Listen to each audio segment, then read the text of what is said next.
আকাশের পারে এক নতুন বাসযোগ্য পৃথিবীর সম্ভাবনা। কানাডার ইউনিভার্সিটি ডি মন্ট্রিয়ালের Trottier institute for research on এক্সোপ্ল্যানেটসের বিজ্ঞানীরা সম্প্রতি একটি চমকপ্রদ আবিষ্কার করেছেন। তারা খুঁজে পেয়েছেন একটি নতুন গ্রহ যার নাম L9859F এবং এটি রয়েছে এমন একটি স্থানে যেখানে জীবন টিকিয়ে রাখার জন্য প্রয়োজনীয় শর্তগুলো থাকতে পারে। এই আবিষ্কার এসেছে আধুনিক মহাকাশ টেলিস্কোপ এবং অতি সংবেদনশীল যন্ত্রপাতির বিশ্লেষণ থেকে। বিজ্ঞানীদের ভাষ্য অনুযায়ী L9859F এমন এক অঞ্চলে ঘুরছে যেখানে তরল পানির অস্তিত্ব থাকার সম্ভাবনা অত্যন্ত বেশি।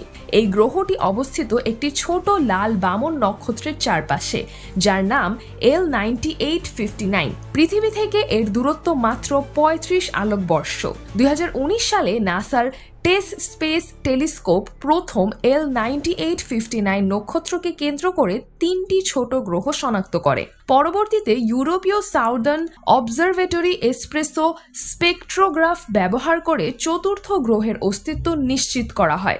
এবার পঞ্চম এবং সবচেয়ে গুরুত্বপূর্ণ গ্রহ L9859F এর সন্ধান মিলেছে। L9859F এর গঠন ও অবস্থান হচ্ছে এই নতুন গ্রহটি একটি সুপার আর্থ ক্যাটাগরিতে পড়ে। এর ভর পৃথিবীর তুলনায় প্রায় 2.8 গুণ বেশি। এটি একটি প্রায় নিখুঁত বৃত্তাকার কক্ষপথে তার নক্ষত্রকে প্রদক্ষিণ করছে এবং পৃথিবীর মতোই তার নক্ষত্র থেকে পর্যাপ্ত শক্তি পাচ্ছে।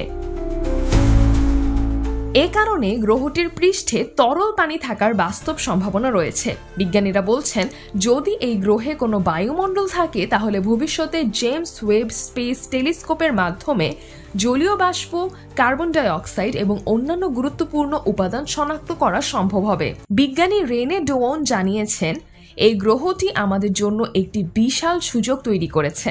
আমরা এখন জানতে পারবো সুপার আর্থ এবং সাব নেপচুন টাইপ গ্রহগুলো আসলে কি উপাদানে তৈরি।